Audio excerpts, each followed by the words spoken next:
Alors, du coup, on va commencer. Donc, c'est une petite masterclass sur les énergies. Ah, coucou Maya. Salut. Une petite masterclass sur les énergies de 2026, parce que c'est une année qui va être particulièrement chargée astrologiquement. Et ça va nous impacter, nous, personnellement, mais aussi la société en général, hein, puisque on a quand même pas mal de transits donc de planètes lentes qui vont bouger de signes. Et du coup, bah, ça va complètement changer les énergies pour tout le monde. Du coup, aujourd'hui, on va parler donc de ces différentes planètes qui changent de signe. Je vais commencer d'abord par un rappel sur les maisons. Alors pourquoi? Parce que ces planètes-là, dans notre thème astral, elles vont rentrer dans des maisons différentes pour chacun de nous. Et c'est ces maisons-là qui vont impacter vraiment la signification de, de ces planètes. Parce que, en gros, les planètes lentes, quand elles changent de signe, ça impacte le monde entier, c'est générationnel et ça va pas nous impacter vraiment, nous personnellement, sur l'énergie du signe. Par contre, chaque planète lente va rentrer dans une maison différente pour chacun. Et donc là, ça va impacter un domaine de vie particulier. Alors, si je vais trop vite, s'il y a des questions, n'hésitez pas. Alors, du coup, on va faire d'abord un petit rappel sur les maisons et ensuite on va parler donc de tous les changements planétaires de cette année 2026. Et il y en a quand même pas mal. Alors, hop. Donc, on commence avec les maisons. Alors, hop. Oui, Maya, oui, oui, j'utilise le système des signes entiers mais je l'utilise que pour les études de transit. Je trouve que c'est beaucoup plus clair comme ça.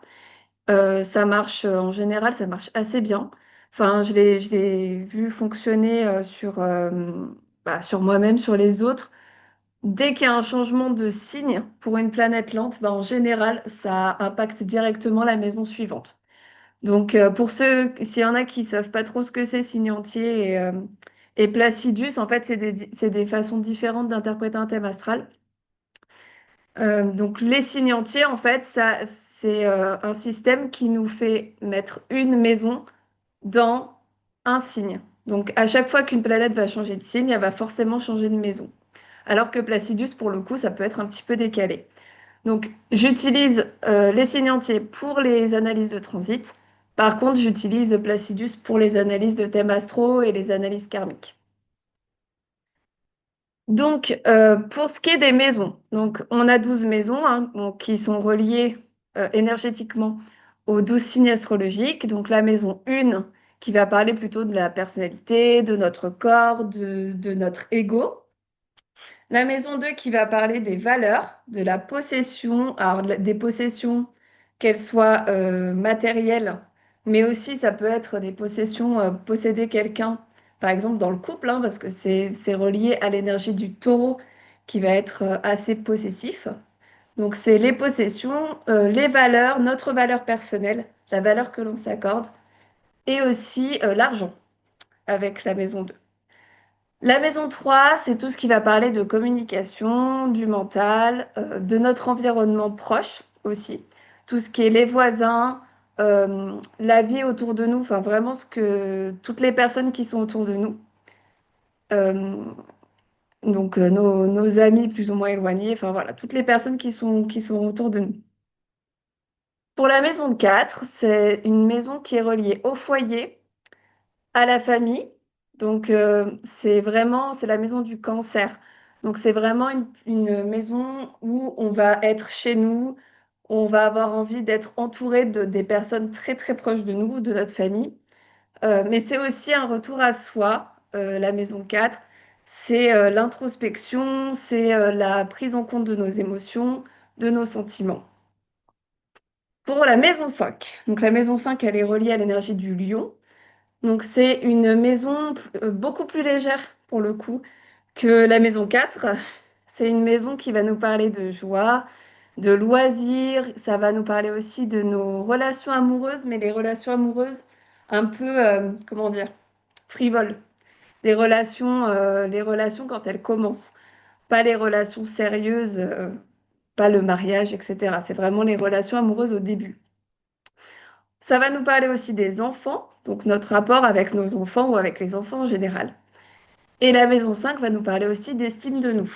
Hein, avec le lion, on a vraiment cet aspect, comment j'arrive à m'estimer moi et comment j'arrive à me montrer aux autres, tel que je suis. Avec la maison 6, on parle plutôt de quotidien. La maison 6, c'est la maison du quotidien, c'est la maison de nos routines. Mais c'est aussi la maison du travail, hein, puisque bah, c'est le travail vraiment où on va tous les jours, nos collègues de travail, enfin vraiment pas la carrière, mais vraiment le travail où on va tous les jours.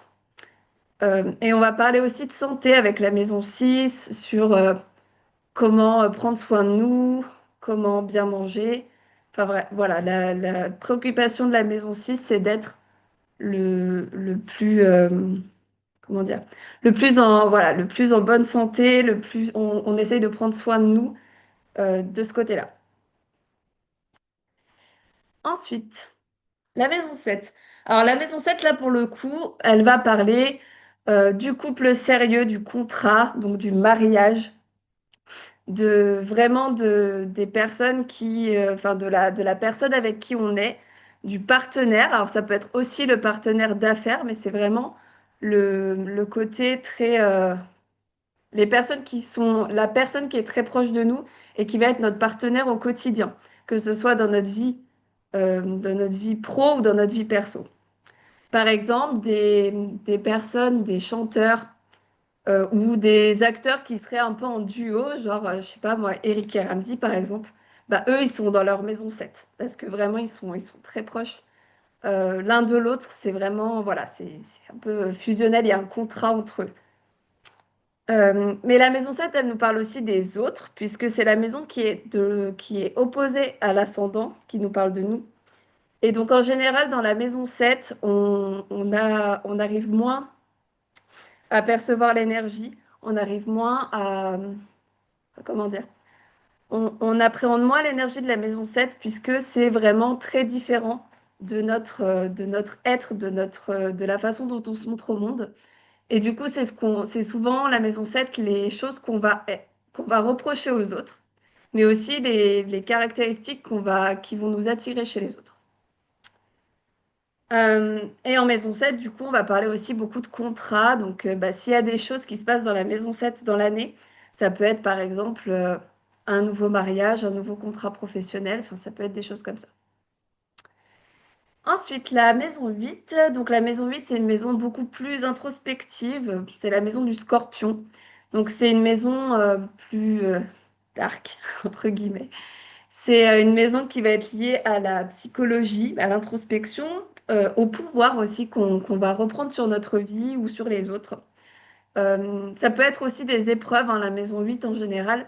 C'est quand même pas très joyeux hein, quand il se passe des choses dans la maison 8, mais c'est pour nous faire évoluer. C'est la maison du scorpion, comme je l'ai dit, donc c'est vraiment une maison de transformation.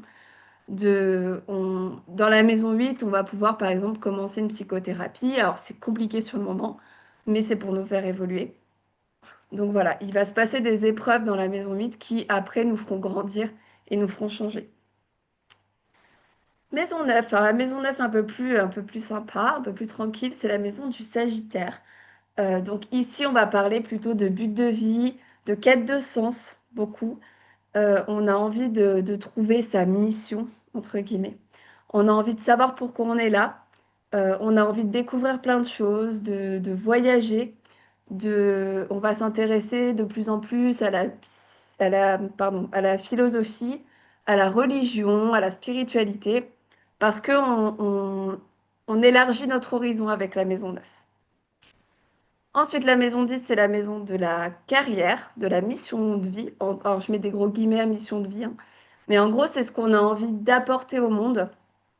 C'est ce qu'on veut, voilà, c'est ce qu'on veut montrer au monde. Ça va être aussi notre personnalité plus sociale, plus, Quand vous rencontrez des gens ou que vous êtes entouré de gens, par exemple dans le milieu professionnel, bah, comment vous vous comportez? Comment vous avez envie que les autres vous perçoivent? C'est la réputation aussi, la maison 10. Ensuite, la maison 11, alors là, c'est plutôt tout ce qui est, c'est relié aux autres, mais plutôt au réseau, au groupe qu'on va se créer, à nos amis, notre groupe d'amis, et aussi les missions et les objectifs qu'on a, mais plus collectifs, du style les associations, par exemple. Et enfin, la maison 12, donc là, c'est la maison de la santé mentale, de l'isolement. C'est une fin de cycle, la maison 12, c'est un moment où on va vraiment rentrer en introspection, dans l'inconscient pour aller guérir les dernières choses qu'on n'a pas guéries dans tout le cycle. Et donc là, si on a une maison, pardon, si on a une planète qui rentre dans la maison 12, bah là, ça va être beaucoup plus introspectif, on va être beaucoup plus, on va moins ressentir l'énergie de cette planète, on va être beaucoup plus dans l'isolement, on va avoir envie de se replier un petit peu sur nous, mais pour guérir et pour évoluer.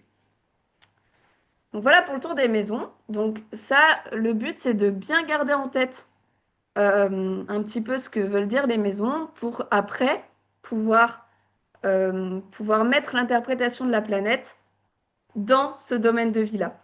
Et du coup, c'est grâce à l'interprétation de la planète dans le signe et de la maison dans laquelle elle tombe dans votre thème que on va pouvoir faire des prévisions sur ce qui pourrait ou non se passer.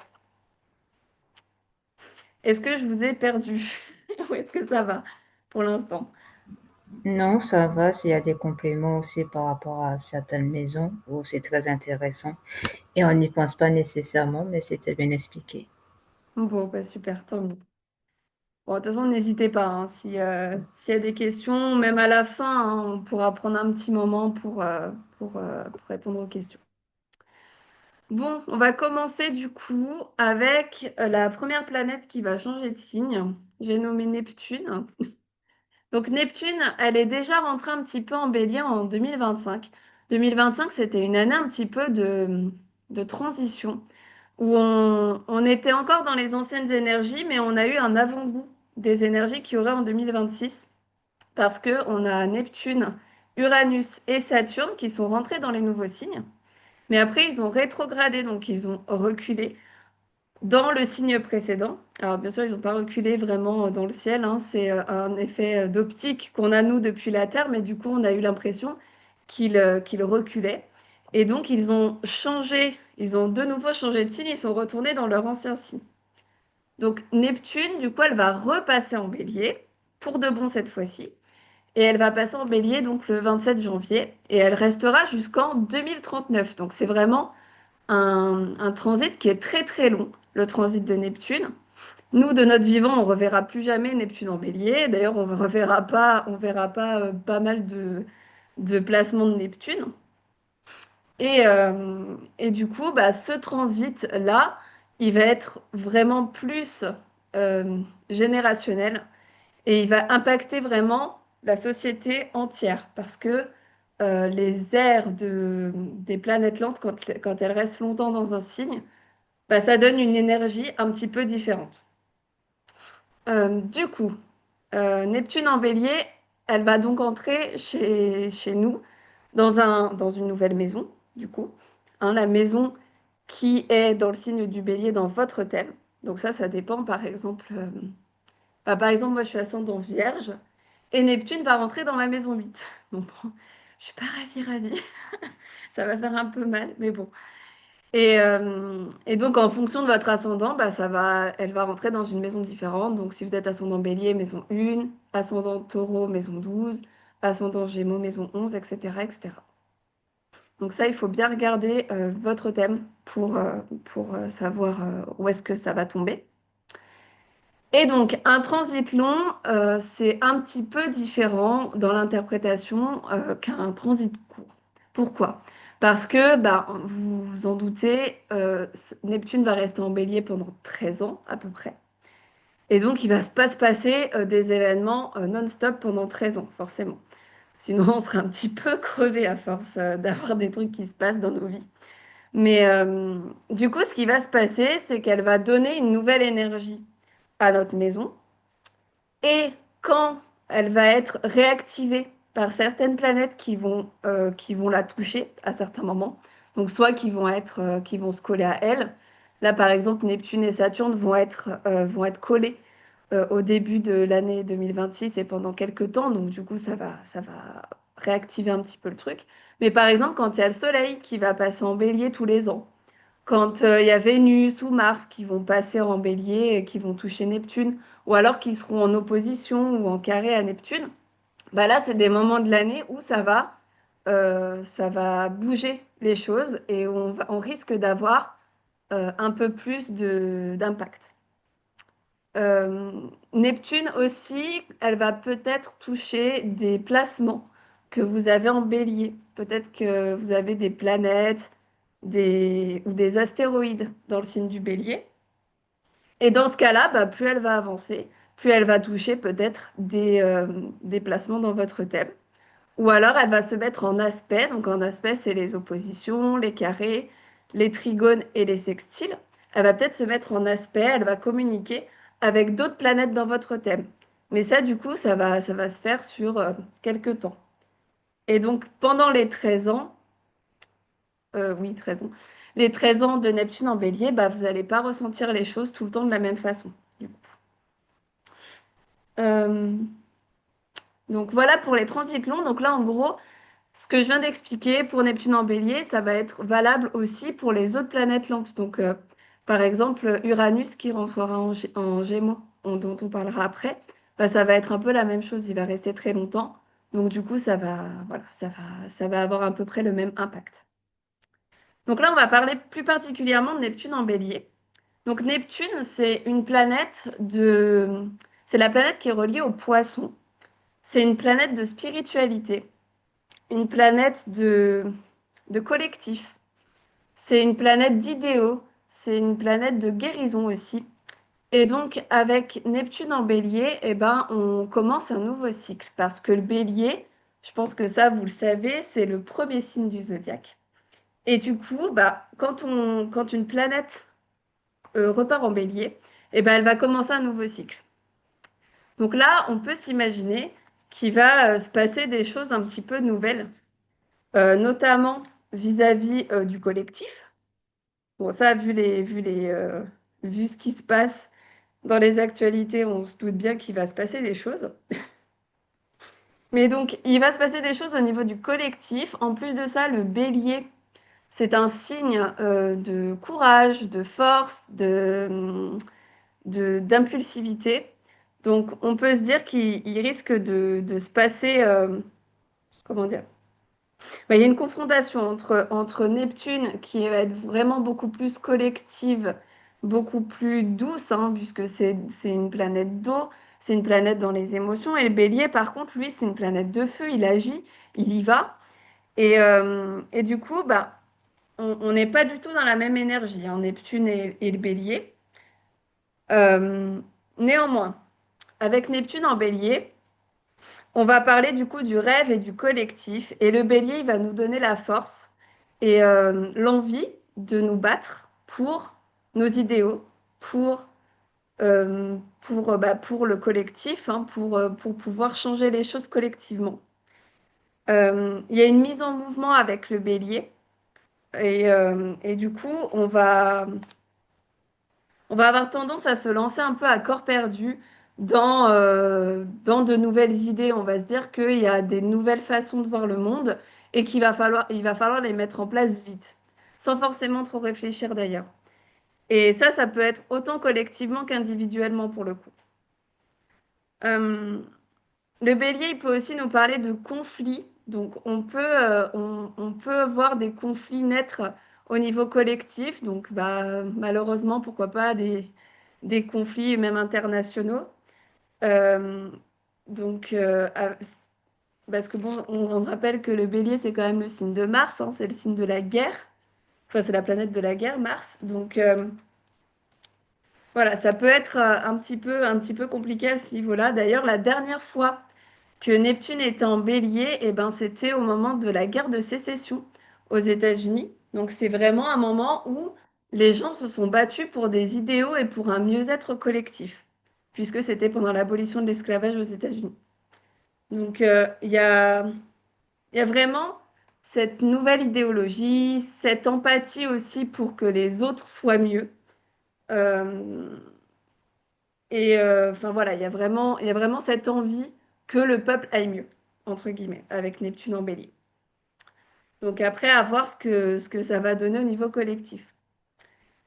On peut aussi avoir des avancées au niveau de l'art et de la spiritualité avec Neptune en bélier, puisque Neptune, c'est vraiment une planète de spiritualité, de créativité, d'art.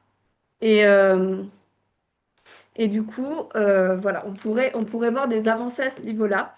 Peut-être que justement la spiritualité va prendre une place un peu plus grande dans la vie collective. C'est possible. Et peut-être qu'avec le bélier, on aura envie de la vivre un peu plus intensément, cette spiritualité. Là, pour l'instant, Neptune est en poisson. Donc, c'était une spiritualité un peu, comment dire, un peu floue, un peu dans nos têtes, un peu idéalisée. Et là, avec le bélier, on va rentrer un petit peu plus dans le dur. On va rentrer dans l'action. Et ça va être peut-être une spiritualité qui va se vivre un peu plus justement dans l'action, dans le faire, plus que dans l'illusion, entre guillemets, ou dans les pensées. Par contre, avec Neptune, pardon, en bélier, il va falloir faire attention aussi aux illusions collectives. Neptune, c'est la planète de l'illusion. C'est une planète où on a l'impression que les choses sont parfaites et en fait, on ne se rend pas trop compte de ce qui se passe. Donc, il va falloir faire attention à ça. Euh, Ici, dans Neptune en bélier, on va avoir, si je devais résumer un petit peu le transit, surtout au niveau collectif, ça va être vraiment briser les anciens paradigmes, aller sur d'autres idéaux, et par contre, et les gens du coup vont être investis un peu d'une mission. Le bélier, il va y aller avec tout son courage et sa force, et du coup, les gens vont avoir envie de mettre en place ces idées. Pour ce qui est du point de vue plutôt individuel, parce que bon, c'est quand même ça qui nous intéresse aussi, bah là, on va avoir la force d'agir un peu plus pour nos idées. On va être un peu plus engagé dans nos projets, les projets peut-être on a idéalisés jusque-là, qu'on avait dans la tête, on y revenait souvent. Bah là, ça va être peut-être le moment de se mettre en action avec l'énergie du bélier. Par contre, on peut avoir tendance à pas trop réfléchir. Parce que le bélier, il agit, il réfléchit après. Et Neptune, Neptune, elle a l'impression que tout ira bien tout le temps. Donc, du coup, elle va pas nous aider à réfléchir aux choses correctement. Par contre, il y a quelque chose qui va nous aider, on en parlera juste après. C'est Saturne qui va aussi rentrer dans le signe du bélier au même moment, à peu près. Et du coup, lui, Saturne, il va nous aider à structurer, mais ça, on va le voir donc juste après avec Saturne. Euh, Avec Neptune en bélier, on pourrait avoir du mal à agir clairement, on pourrait agir de manière un peu floue, dans le sens où voilà, on va faire des choses, mais on n'aura pas d'objectif ultra défini. On va avoir un objectif un petit peu imaginaire et idéalisé, mais ça sera pas très clair dans notre tête. Et du coup, ça peut être un petit peu compliqué, forcément. C'est un peu comme si on donnait des coups d'épée dans l'eau avec Neptune en bélier. Et enfin, avec Neptune en bélier, ça donne l'énergie de faire ce qui nous tient à cœur, vraiment. Voilà, ce dont on rêvait jusque-là. Là, on va avoir l'énergie de mettre un peu des choses en place pour vraiment faire ce qui compte pour nous. Voilà, je pense avoir fait pas mal le tour pour Neptune en bélier. On va passer du coup à Saturne, en bélier toujours. Donc Saturne, il est en train de suivre Neptune. Alors, ça fait un petit moment qu'ils sont ensemble à la fin du Poisson. Donc là, il va continuer à suivre Neptune. Mais lui, ça dure beaucoup moins longtemps. Saturne, il met à peu près 28 ans à faire le tour du zodiaque. D'ailleurs, on parle souvent du fameux retour de Saturne vers 28-29 ans, qui en général nous secoue pas mal. Euh, et donc Saturne, là, il va rentrer en même temps que Neptune à peu près en bélier. Mais bon, bah, il va pas rester longtemps, il va rester à peu près 2 ans. Donc il va aider un petit peu Neptune au début, mais après, il va vite partir. Donc euh, tout ce qui est flou de Neptune et tout ce qui est idéalisation, bah, ça va pas être cadré très longtemps par Saturne. Alors, Saturne, du coup, c'est une planète de responsabilité, de maturité, de, d'épreuve pour nous faire grandir. Souvent, elle est vue, Saturne, comme une planète un peu maléfique. Elle l'est pas du tout, hein, elle est pas mauvaise du tout, Saturne. Alors, après, on est d'accord que des fois, ça fait un petit peu peur quand on la voit rentrer dans une maison, notamment, je sais pas, par exemple, dans notre maison 7, maison du couple. On voit Saturne rentrer, on se dit, bon, il va se passer des trucs pas forcément très très cool, un peu comme Pluton. Mais, euh, mais c'est vraiment pas une mauvaise chose quand Saturne rentre quelque part. Au contraire, puisqu'elle nous aide du coup à prendre nos responsabilités, elle nous aide à restructurer les choses et elle nous aide à vraiment faire les choses correctement. Saturne, c'est la planète aussi du temps, hein, puisque c'est Chronos. En fait, c'est le dieu Chronos. Et donc, elle va nous aider à poser des bases solides pour que nos projets, pour que tout ce qu'on met en place puisse durer dans le temps, vraiment. Donc vraiment, Saturne, c'est vraiment une planète qui nous aide au quotidien, même si bah, quand sur le moment, elle nous met des petits obstacles pour qu'on évolue, bah, c'est pas forcément agréable. Du coup, Saturne, hop, en bélier, bah là, elle va aider à cadrer un petit peu cette énergie du bélier qui est un peu tout feu, tout flamme, qui a envie de foncer. Bah là, Saturne, il va dire, eh oh, calme-toi. D'abord, on réfléchit, d'abord, on fait les choses correctement et après, on fonce. Donc, il va nous aider à être un peu plus organisé, à être un peu moins dans le feu de l'action. Mais du coup, c'est pas forcément des énergies qui vont très très bien ensemble, hein. Enfin, du coup, forcément, Saturne, il se sent pas très très très bien dans cette énergie, puisque lui qui prend le temps de faire les choses, il se retrouve dans une énergie qui fonce. Donc, bon, c'est pas des énergies qui vont très bien ensemble, mais au moins ils peuvent à peu près se réguler, et le tout, ça va être justement de trouver cet équilibre. Du coup, il va vous permettre, et nous permettre, je m'inclus dedans, de gagner en responsabilité dans la maison concernés. Donc, par exemple, s'il rentre dans la maison 10, maison de la carrière, bah, ça pourrait vouloir dire une promotion, plus de responsabilité au travail. S'il entre dans la maison 5, ça peut être un transit qui montre qu'on devient parent, dans la maison 4 aussi d'ailleurs. Enfin voilà, c'est vraiment un step-up avec Saturne quand il rentre quelque part. On évolue, on grandit. Euh, Quand il passe sur certains points du thème Saturne, ça peut être un petit peu compliqué, mais donc encore une fois, bah, c'est pour du bon après. C'est ce qu'il faut se dire. Euh, donc voilà pour la signification de Saturne. Donc du coup, d'un point de vue plutôt collectif, bah, il va aider à calmer un petit peu l'idéalisation de Neptune, vu qu'ils rentrent ensemble tous les deux. Donc ça va nous permettre d'être un petit peu structurés au départ. Sauf que après, donc quand il va bouger, bah, Neptune, elle va être un peu tranquille. Et du coup, ça risque d'être un peu plus flou après le départ de Saturne. Je sais pas si je suis claire, mais en gros, là, quand il va rentrer avec Neptune, les choses vont changer parce qu'on va avoir envie que ça change. On va avoir envie que, on va avoir envie de mettre en place de nouvelles idées. Mais on va être du coup un peu plus structuré. Donc là, ça va être, on va vraiment mettre des choses en place pour que ça dure dans le temps. Mais quand Saturne va ensuite partir, bah là, ça risque d'être un petit peu plus flou. Et du coup, ben, ça risque de partir un petit peu plus dans tous les sens. Euh, mais du coup, Saturne ici, il va essayer de nous montrer qu'on peut vite tomber justement dans l'illusion que des fois nos idéaux bah, sont pas forcément très viables, que il nous faut de la structure et il nous faut de la discipline pour pouvoir vraiment arriver à nos objectifs.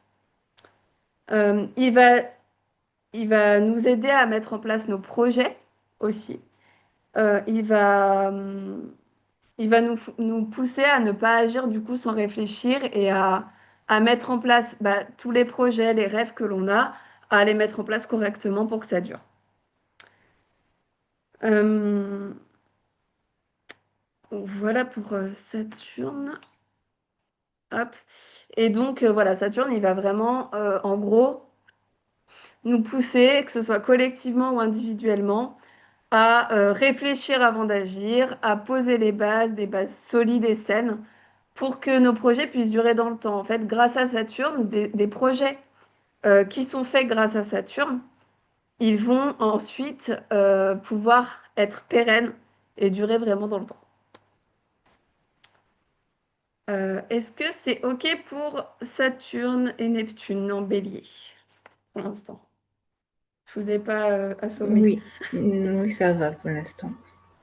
OK, ça marche. Alors, du coup, on va passer sur une énergie complètement différente. Donc, c'est l'énergie d'Uranus en Gémeaux. Alors, Uranus, c'est une planète lente aussi. Elle va un peu plus vite que Neptune, mais bon, de pas grand-chose, hein. On voit qu'elle va rester quand même 7 ans dans le signe des Gémeaux, puisqu'elle va entrer en avril 2026 et elle restera jusqu'en 2033. Donc, euh, donc voilà, c'est une planète qui est très lente. Donc c'est comme pour Neptune, c'est quand il y a d'autres planètes qui vont venir la toucher que ça va vraiment réactiver un petit peu les choses. Uranus, c'est une planète de révolution, de changement, c'est une planète un peu électrique où il faut qu'il se passe des choses, hein. C'est un peu, voilà, un peu sous tension à la planète Uranus. Euh, Elle apporte beaucoup de ruptures dans notre quotidien. Dans le sens, alors pas forcément, alors ça peut être des ruptures sentimentales, mais pas forcément. C'est vraiment des ruptures bah, il se passait ça avant, Uranus passe et boum, il se passe plus du tout ça, il se passe complètement autre chose. Voilà, c'est vraiment, je viens je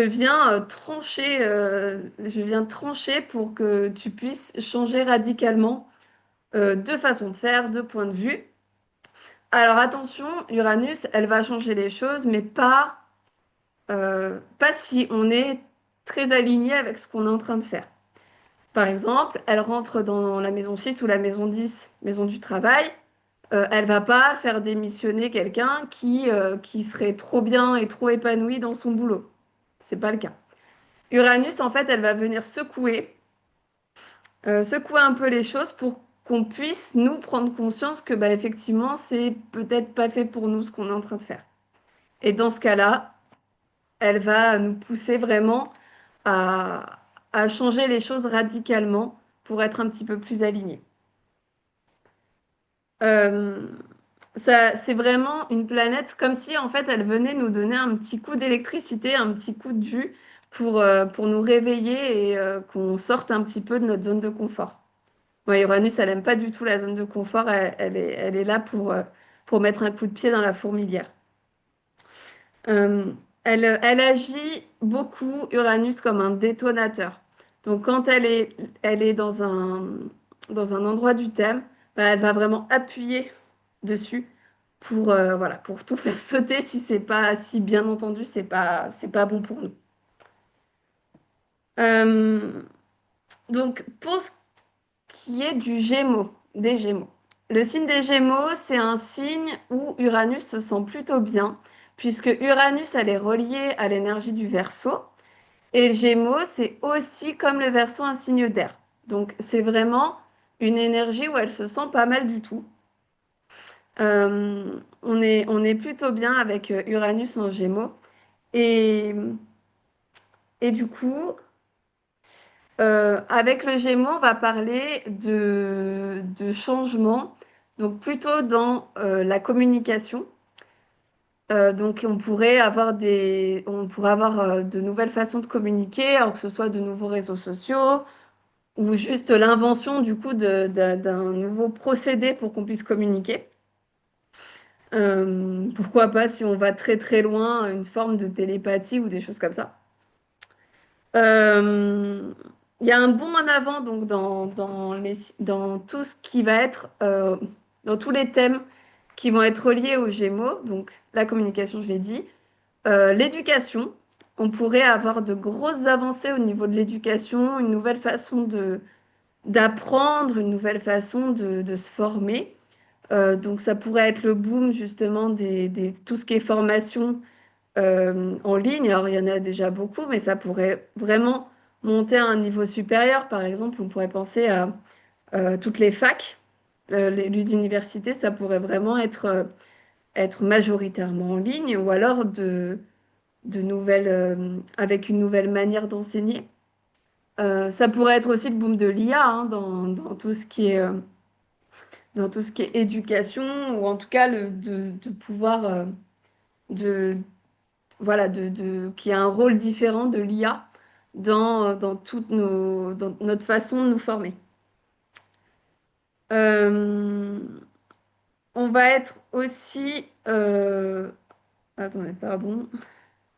Oui, on va avoir du coup une nouvelle façon donc de penser, de communiquer.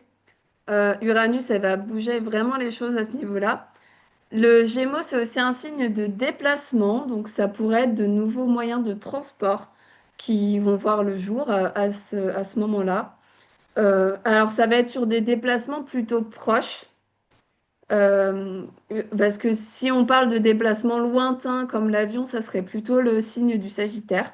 Là, le Gémeaux, c'est vraiment, ben, on parle de la voiture, par exemple, du train, enfin voilà, les moyens de transport qui nous permettent d'aller quelque part, mais pas très très loin non plus.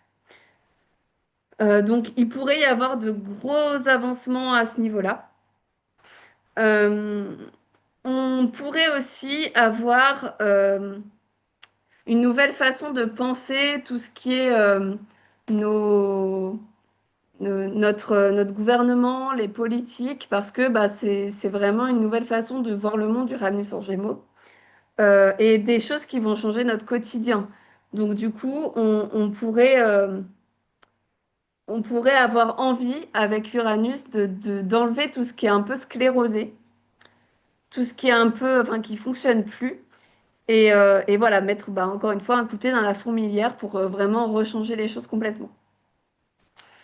Donc Uranus, en général, il fait quand même pas mal bouger les choses et il y a beaucoup d'avancées technologiques avec Uranus. Euh, Donc, en fonction du signe où il est, bah, ça va dépendre, ça va faire évoluer, faire un bond en avant dans les domaines de vie qui sont liés au signe. Donc, les Gémeaux, encore une fois, tout ce qui est communication, déplacement ou éducation. Pour l'impact individuel, Uranus, il va nous donner une nouvelle façon de communiquer avec les autres. Surtout dans la maison qui est impactée par le passage d'Uranus. Donc, par exemple, la maison 4, ça serait plutôt la manière de rentrer en communication avec votre famille. Dans la maison 10 ou maison 6, avec les collègues de travail. Dans la maison 11, avec les amis, etc. Euh, on va avoir envie de communiquer autrement, de ne plus se laisser, comment dire, pas se laisser faire, mais euh, Uranus, il va nous donner l'envie bah comment dire, de pas trop prendre en compte la vie des autres et d'être nous-mêmes. Et en fait, Uranus, c'est une planète qui a envie d'être originale, qui a envie d'être un peu en dehors des clous. Et du coup, avec Uranus en Gémeaux, on pourra avoir envie de, voilà, de nous exprimer tel qu'on est sans prendre trop en compte la vie des autres.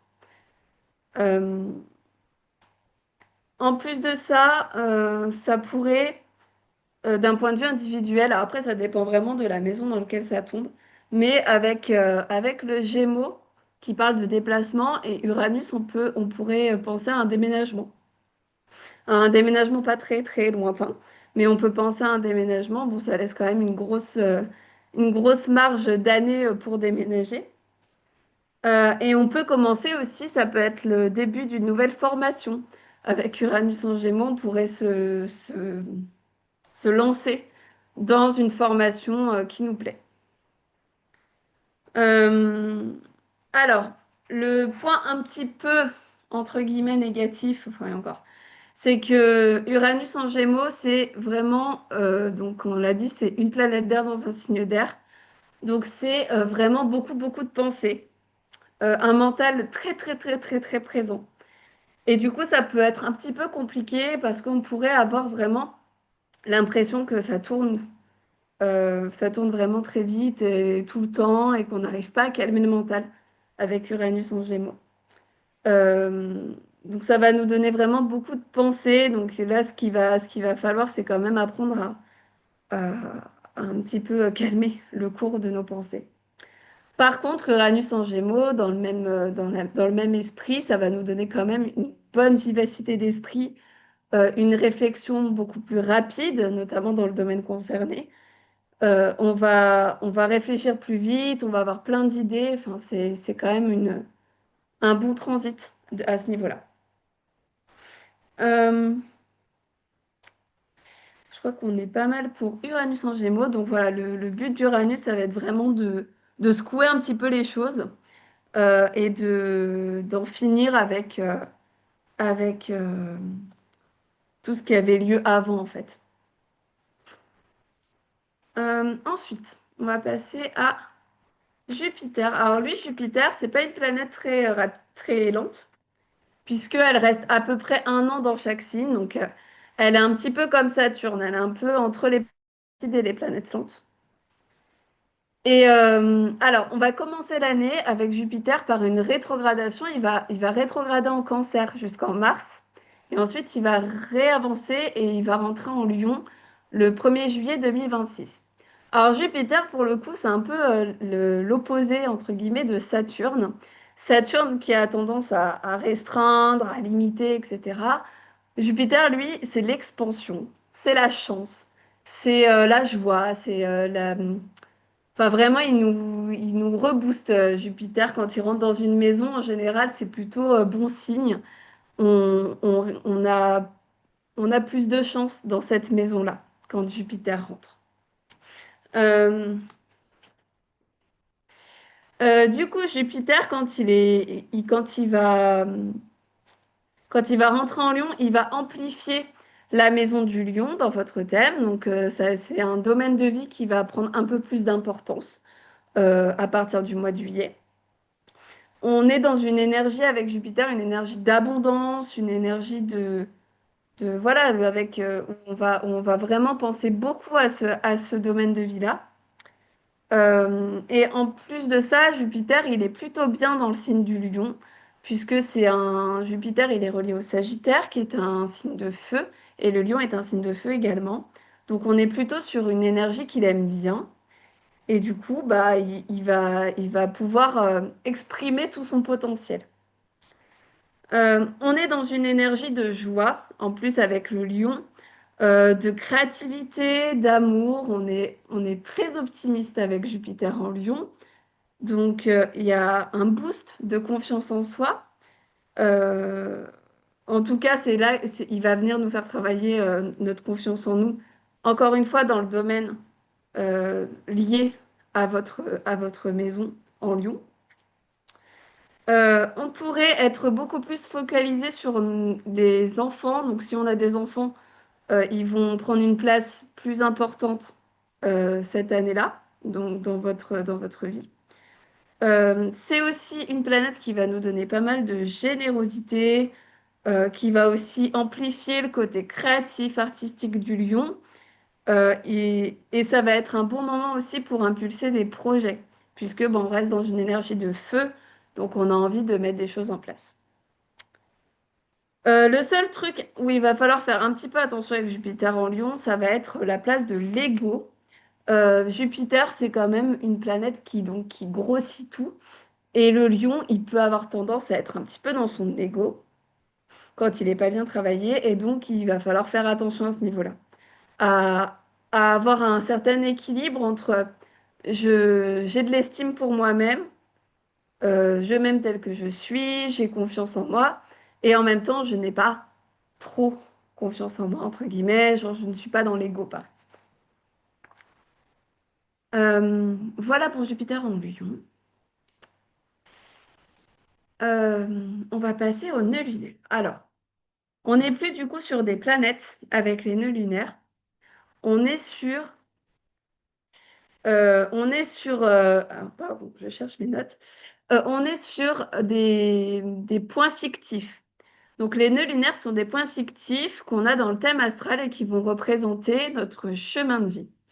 En gros, le nœud nord. Le nœud nord, c'est celui qui est en forme, qui est vers le haut. Et le nœud sud, celui qui est vers le bas en forme de, de panier, on va dire. Alors le nœud nord, il va nous montrer vers où on doit aller, quel est entre guillemets notre chemin de vie, vers quelle énergie est-ce qu'on tend. Et le nœud sud, lui, il va nous montrer plutôt d'où on part.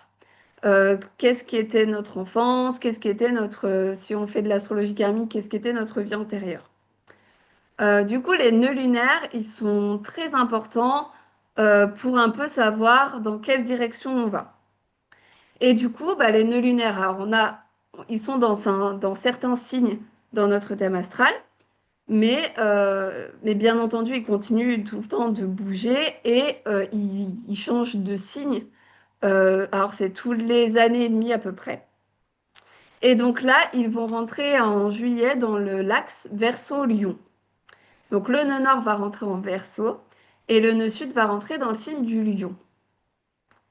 Du coup, qu'est-ce que ça nous dit cet axe Verseau-Lion? Bah, en gros, on essaye du coup d'aller de l'énergie du Lion où on est déjà vers une énergie plutôt Verseau. Alors, qu'est-ce que ça veut dire? En gros, on va partir d'un besoin d'approbation, d'amour avec le Lion pour aller vers plutôt une énergie qui en a un peu rien à faire de ce que pensent les autres, qui est un peu plus dans son originalité et qui accepte son originalité, qui accepte de ne pas être comme tout le monde et en fait qui s'en fiche et qui n'a pas besoin de qu'on lui dise que c'est bien ce qu'il fait. Euh, on, on va partir du coup d'un besoin d'être admiré pour ce que l'on est, pour ce que l'on fait à une énergie où juste ben, on fait les choses parce qu'on a envie de les faire et puis ben, si ça plaît pas aux autres, c'est pas grave. Euh, En gros, on va partir donc de cet ego, d'avoir cette envie d'être le centre de l'attention, de briller, à une énergie où on va être plus bah, détaché de tout ça et plus dans une énergie un peu collective bah, j'arrive à me mettre dans des groupes sans avoir ce besoin d'être le centre de l'attention du groupe. Et donc ça, c'est pareil, les nœuds lunaires, il va falloir faire attention à la maison, à l'axe dans lequel ils tombent. Parce que ça va nous montrer vers quelle maison on va un peu plus se diriger. Par exemple, si on part, bah, tiens, on va dire, bon, on va faire basique, maison 1, maison 7. Si j'ai le nœud sud dans la maison 1 et le nœud nord dans la maison 7, eh ben, le nœud sud, je pars d'un côté très moi, individualiste, je fais ce que je veux, à maison 7, une énergie où je vais plutôt aller vers les autres. Je vais un peu moins penser à moi et je vais un peu plus penser à ce qui se passe chez les autres, à ce qui se passe dans mon couple. Je vais être un peu plus tournée vers les autres. Si c'est l'inverse, si c'est le nœud sud qui est dans la maison 7 et le nœud nord vers la maison 1, bah, ce sera l'inverse. Du coup, je vais partir d'un endroit où je fais plaisir à tout le monde et je pense plus aux autres qu'à moi-même, à un endroit où il va falloir que je me prenne beaucoup plus en compte. Donc la maison, pour le coup, dans l'axe des nœuds, elle est super importante parce que c'est vraiment de quel endroit quel endroit m'intéresse plus maintenant et de quel endroit je pars, vers quel endroit j'ai envie d'aller et j'ai besoin d'aller pour évoluer. En général, pour le nœud sud, on prend plutôt l'énergie, le côté un petit peu négatif de la maison. Et au contraire, pour le nœud nord, on essaye d'aller vers le côté un peu plus positif. Donc c'est comme ça qu'on fait les interprétations en général. Euh, voilà pour les nœuds lunaires. Est-ce que ça va toujours? Oui, très Excuse-moi, bien. Ouais. juste pour revenir sur les nœuds lunaires. Donc, si j'ai Oui, bien compris, quand on parle du nœud sud, c'est entre guillemets son aspect, c'est négatif. Et oui, quand on tend vers le nœud nord, c'est plutôt positif. c'est ça. Bah, en tout cas, on essaye de tendre vers le côté positif du nœud nord. Après, l'axe des nœuds, le but, c'est quand même de trouver un équilibre parce que forcément, on essaye de pas aller complètement vers du... Enfin, par exemple, si je reprends la maison 1 et la maison 7, euh, on va pas partir d'un endroit où on se prenait beaucoup en compte, etc., à un endroit où on se prend plus du tout en compte. Le but, c'est quand même de trouver un équilibre entre les deux. Mais on va essayer de réfléchir aux choses un peu négatives du nœud sud pour essayer de voir quelle énergie on va essayer de quitter, on va essayer de transformer. Et D'ac- forcément, pour le nœud nord, c'est pareil, on essaye de trouver le plus positif possible pour essayer d'être le mieux possible. Et deuxième question, puis il y a celle Ouais. de Maya. Par exemple, si on n'a pas de notre thème astral de nœud lunaire en Verseau Lion, quel est l'impact justement pour 2026? Est-ce que c'est juste par rapport au domaine de vie dans lequel ça va tomber, tout simplement, et voir s'il y a des choses malgré tout à travailler sur nous? Est-ce que c'est ça? Donc nous, si nos nœuds lunaires, tu veux dire s'ils sont dans s'ils sont de base en Verseau Lion, c'est ça? Si par exemple nos nœuds lunaires sont complètement différents des nœuds Ah lunaires oui. de Verseau Lion, quels sont les impacts? Est-ce que ça nous concerne peut-être enfin, de manière un Ah peu oui, oui, plus... ça va vraiment concerner tout le monde. Dans ce cas-là, il faut vraiment regarder quelles maisons sont en Verseau et en Lion dans ton thème. D'accord. Et ça va impacter ces maisons-là. Dans tous les cas, les nœuds lunaires, ils nous impactent, quoi qu'il arrive. Après, effectivement, si on a les nœuds lunaires de base qui sont en Verseau et en Lion, alors même s'ils sont inversés, ça va nous impacter d'autant plus. Et en gros, ça va être un gros bond en avant dans notre évolution. Le moment où les nœuds lunaires, ils se retrouvent en conjonction avec nos nœuds lunaires à nous dans notre thème. Bah, l'inversion des nœuds, en fait, en général, c'est quand même essayer de retrouver un équilibre, du coup, et de pas être trop dans une énergie ni trop dans l'autre, essayer de retrouver un équilibre pour être le plus sain possible. Est-ce Merci. que ça va, j'ai répondu? Oui, c'est très clair maintenant. Merci beaucoup. Du coup, on va passer à la dernière partie, qui est les rétrogradations. Alors, du coup, est-ce que la rétrogradation, c'est clair pour tout le monde? Vous voyez ce que c'est ou est-ce que je fais un petit topo dessus? Pour moi, c'est OK. Ok. Pour les autres, je ne sais pas. Je n'ai pas envie de répondre Jen, à ça leur a l'air place. bon. Maya, je pense que c'est bon. La connaissance, ça devrait aller. Donc bon, en gros, Mercure, il va rétrograder 3 fois pendant 3 périodes. Bon, c'est à peu près le cas tous les ans, hein. Et donc là, cette année, en 2026, il va rétrograder dans les signes d'eau, donc dans le signe du poisson, du cancer et du scorpion. Uniquement parce que là, cette année, là, il vient de finir sa rétrogradation d'ailleurs, et il a rétrogradé un petit peu en Sagittaire, un petit peu en Scorpion. Là, l'année prochaine, ce sera qu'en Scorpion. Donc qu'en Poisson, qu'en Cancer et qu'en Scorpion. Donc Mercure qui rétrograde dans les signes d'eau, ça va nous amener des périodes. Alors, je sais plus si j'avais bien noté les moments où il rétrograde. Si. Du coup, Poisson, il va rétrograder du 26 février au 21 mars en Poisson. Il va rétrograder en Cancer du 30 juin au 24 juillet et en Scorpion du 24 octobre au 14 novembre. Donc, ces 3 moments-là, on va devoir mettre notre mental, Mercure, au service de nos émotions, puisque les signes d'eau, c'est vraiment très relié aux émotions ressenties, à notre intuition. Et donc là, on va avoir besoin de relier un petit peu les deux et et ça va être un très bon moment pour s'introspecter. Mercure dans les signes d'eau, c'est vraiment, je prends le temps de capter mes émotions et et de les comprendre avec le mental. Ça peut être un très bon moment aussi pour faire du journaling, hein, pour se lancer dans le journaling, puisque Mercure, c'est aussi la planète de l'écriture. Euh, donc, on va apprendre à plus ressentir et peut-être réfléchir un peu moins, être moins dans la tête, prendre en compte ce qu'on ressent. Alors, avec le poisson, le moment où il va être en rétrogradation en poisson, on est plus dans une énergie de guérison.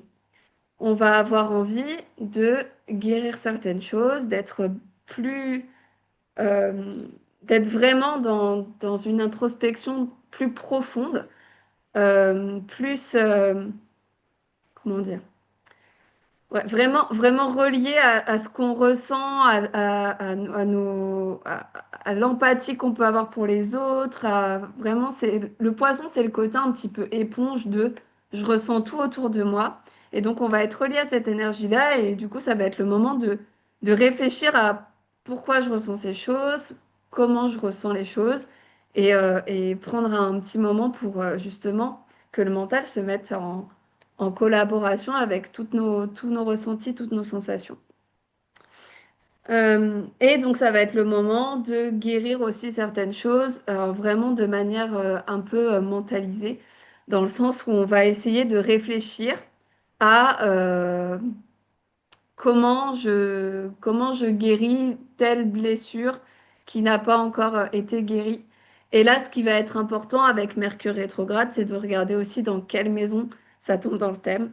Donc, par exemple, moi, c'est ma maison 7. Donc là, on peut imaginer que Mercure, il va me faire pas mal réfléchir à mon couple, à comment se passe mes émotions par rapport aux autres, comment j'exprime mes émotions avec l'autre. Enfin voilà, ça va être ce type de choses. Et aussi bah, peut-être de la guérison de certaines blessures dans mon couple. Pour ce qui est du cancer, ici, on sera plus dans les émotions. Je comprends mes émotions, je vis mes émotions et je communique mes émotions. Comment j'arrive à dire aux autres ce que je ressens, comment j'arrive à comprendre moi-même ce que je ressens. Donc c'est vraiment être relié à son corps et pouvoir exprimer vraiment ce qu'on ressent aux autres. Euh, donc voilà, on est aussi sur un travail peut-être avec la famille et le transgénérationnel pendant Mercure rétrograde en Cancer. Ça peut être un bon moment pour lancer, bah, je sais pas, par exemple, comment ça s'appelle? Ah, les cercles là, j'ai un trou. Enfin, vous voyez, des thérapies, des choses en lien avec du transgénérationnel, de la famille, ça peut être un bon moment Les pour justement... constellations familiales? Merci. C'est Je ça, t'en ça peut prie. être un moment, si ça nous trotte en tête depuis un moment, ça peut être un bon moment pour se lancer là-dedans. Euh, Donc voilà pour Mercure en Cancer. Et enfin, Mercure rétrograde en Scorpion. Alors, on l'a déjà un petit peu vécu là. On vient de le vivre. Donc, c'est déjà ultra introspectif comme énergie. Il est là pour nous faire changer des choses, pour nous faire transformer des choses. Et donc, ça va être un moment qui peut être un petit peu compliqué parce qu'on va aller chercher un petit peu dans les profondeurs des trucs un peu cachés qui peuvent un peu remonter à la surface, des choses dont on n'avait pas conscience, ou alors des secrets qui remontent. Enfin, c'est vraiment beaucoup plus profond, beaucoup plus deep. Et du coup, enfin, ça peut être compliqué comme période à gérer. Il peut y avoir des non-dits, beaucoup, une révélation des non-dits, une révélation de secrets. Là, voilà, ça va être un moment où on va déterrer un petit peu des choses qui ont été un peu cachées jusque-là. Et donc, Mercure dans les signes d'eau, eh ben, c'est vraiment une réactivation, de tout ce qui est mémoire émotionnelle, de, voilà, toutes nos émotions et nos ressentis. Voilà pour Mercure. Donc, du coup, ça va être intense, hein, Mercure, dans les signes d'eau. Enfin, en tout cas, d'un point de vue introspectif. Après, c'est moins, pour le coup, c'est moins dans les problèmes un petit peu qu'on peut voir d'habitude avec Mercure rétro. Alors bon, il y en aura toujours, hein, parce qu'il y a toujours des bugs informatiques et des bugs de transport et de trucs avec Mercure rétro. Mais là, on est quand même beaucoup plus intérieur, donc il y aura peut-être moins de manifestations physiques de Mercure rétrograde, ça sera beaucoup plus intérieur. Et on va terminer du coup avec Vénus. Alors Vénus, elle rétrograde, elle, à peu près tous les 20 mois, donc c'est beaucoup moins souvent. La dernière fois, c'était pendant l'été 2023. D'ailleurs, alors, je sais pas autour de vous, mais moi, c'était une vague de rupture pendant cet été-là. C'était une catastrophe. Et donc là, bon, bah, ça peut être un peu la même chose. Alors, bien entendu, comme toutes les planètes, elles sont pas là pour nous embêter et pour tout casser. C'est juste une remise en question de certaines choses, surtout avec les rétrogradations. On est vraiment sur, je réfléchis à comment ça se passe dans ma vie et je réaligne les choses.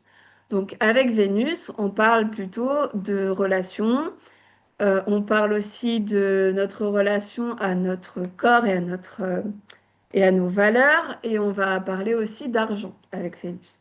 Donc il y a tous ces sujets-là qui pourront être un peu mis sur le tapis. Et du coup, Vénus, elle va rétrograder dans le signe du Scorpion et de la Balance, les deux. Donc du coup, dans notre thème, il y a deux maisons qui vont être activées, la maison du Scorpion et la maison de la Balance. Du coup, alors, comme d'habitude, pendant Vénus rétrograde, il peut y avoir au niveau sentimental ou au niveau des relations des ruptures, ou en tout cas voilà, des relations qui vont changer un petit peu de paradigme. Alors, c'est pas forcément une rupture dans le sens où on voit plus du tout la personne. Ça peut être une rupture dans notre façon de fonctionner avec la personne. Peut-être que justement, on va prendre le temps avec Vénus rétrograde de repenser la relation et de changer un petit peu notre façon d'être en relation avec cette personne. Et du coup, bah, on va partir sur de nouvelles bases. Donc ça va être une rupture juste de notre fonctionnement, de notre ancien fonctionnement. Euh, et on peut avoir avec Vénus rétro, donc je l'ai dit, pas mal on peut avoir des soucis d'argent. En tout cas, il va falloir revoir peut-être notre rapport à l'argent, à comment je dépense, comment je gagne de l'argent. Donc, en balance, Vénus rétrograde, ça va être le but, ça va être de faire attention aux compromis qu'on fait. Parce que la balance, c'est un signe qui va nous donner envie qu'il n'y ait pas de vagues, qu'il n'y ait pas de problèmes, qu'il n'y ait pas de disputes, qu'il n'y ait pas de... Voilà. Et du coup, on va avoir tendance à faire beaucoup trop de compromis avec le signe de la balance. Et donc là, le but, justement, ça va être de se questionner sur l'équilibre qu'on peut trouver entre le besoin qu'on a d'être un peu dans l'harmonie, dans l'équilibre, qu'il n'y ait pas trop de disputes ou d'altercations, mais en même temps, pas faire des compromis soi-même surtout. Donc il va falloir travailler là-dessus. Ça va être un moment pour travailler nos engagements aussi, tous les engagements qu'on a pris, que ce soit avec d'autres personnes dans des relations ou des engagements en termes de contrat, par exemple. Bah là, ça va être le moment de revoir un petit peu si on est toujours aligné avec tout ça ou non. Et dans ce cas-là, il va falloir prendre les choses en main pour changer les choses.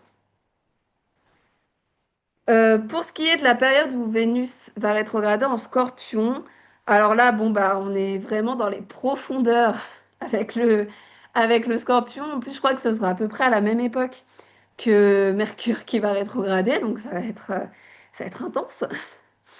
Et donc, ça sera une bonne période pour vraiment réfléchir à ses relations, à son couple si on est en couple. Ça peut être un bon moment si ça va pas bien de faire une thérapie de couple, par exemple. Ça va être un moment aussi où euh, on va parler vraiment des choses. Avec le Scorpion, il n'y a pas de faux semblant. on va être obligé de ressortir ce qu'on a mis un petit peu sous le tapis pendant X temps. Et du coup, il va falloir un peu, euh, voilà, il va falloir dire les choses clairement.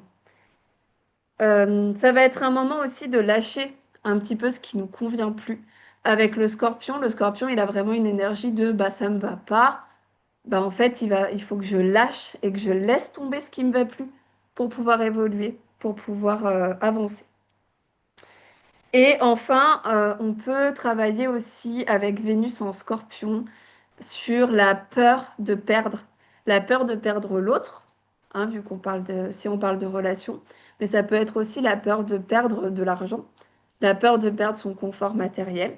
Donc ça, on va vraiment travailler sur cette peur-là et sur vraiment notre peur de la perte avec le scorpion. Et enfin, on peut aussi travailler sur les dynamiques de pouvoir dans le couple. Le scorpion, c'est un signe de pouvoir, de reprise de pouvoir. Et donc là, ça peut être intéressant de regarder un petit peu quels sont les enjeux de pouvoir dans notre couple. Est-ce qu'on a tendance à trop essayer de contrôler l'autre ou au contraire, est-ce que c'est l'autre qui nous contrôle? Enfin, en tout cas, essayer de trouver un équilibre dans ces jeux de pouvoir. Alors voilà pour les rétrogradations. J'ai fait du coup le tour des planètes qui vont changer de signe et des rétrogradations et des nœuds lunaires. Du coup, on est pas mal. Je sais pas quelle heure il est.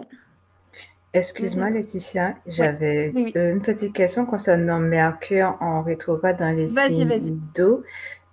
Pour le coup, ce serait une introspection sur nos émotions, c'est ça? De les Oui, mettre. c'est ça. On D'accord, va être vraiment en introspection, alors que ce soit en termes de donc sur nos émotions, mais aussi sur bah, la guérison intérieure, hein, parce qu'avec le poisson, le cancer et le scorpion, on est quand même vraiment sur un retour à soi, aller voir un petit peu ce qu'il y a au fond de nous, qu'est-ce qu'on peut changer, qu'est-ce qu'on peut guérir. Et Mercure, il va nous servir à mentaliser un petit peu tout ça, tu vois, à mettre des mots dessus, à comprendre aussi peut-être des fois ce qui va pas, tu vois, genre on ressent un truc et là on va se dire, ah mais en fait c'est pour ça que je ressens ça. d'accord. Voilà, on va mettre des mots dessus. Et aussi, pour revenir par rapport à la question de Maya, tu l'as dit, mais je suis restée sous la réponse que tu m'avais donnée sur les nœuds lunaires. Quand il y a une Ouais. inversion, enfin, on peut le voir Alors dans certains l'inversion. thèmes.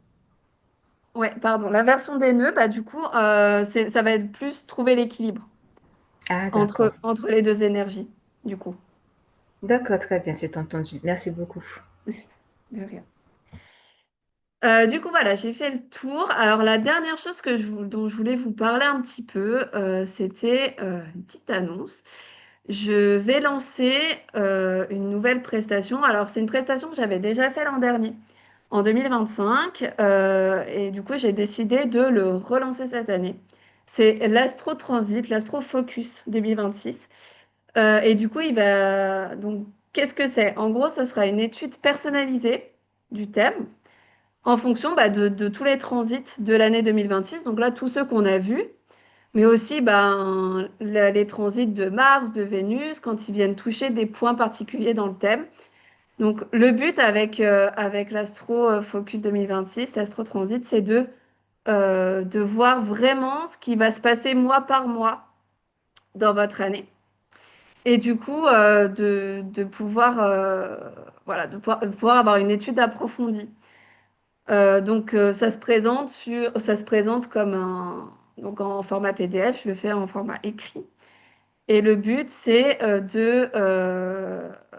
de vraiment faire une analyse complète et surtout personnalisée parce que bon, c'est toujours intéressant d'entendre au global ce que veulent dire des transits, mais des fois, en fonction de notre thème, ben ça veut pas dire la même chose. En fonction des planètes que ça touche, enfin voilà, de tout ce qui peut, de tout ce qui peut y avoir dans notre thème, bah c'est pas forcément exactement la même énergie et la même, comment dire, la même signification.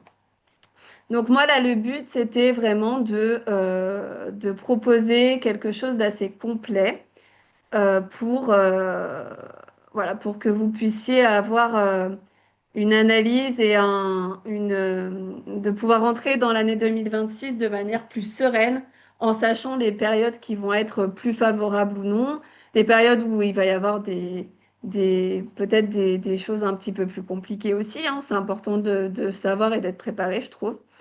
Et de savoir aussi les focus, parce qu'on le voit, alors on le voit souvent quand on fait notre révolution solaire.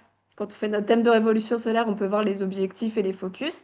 Mais là, vraiment, en général, les transits, c'est assez parlant aussi. On voit vraiment quelles maisons sont les plus impactées et quel va être le thème, entre guillemets, de notre année.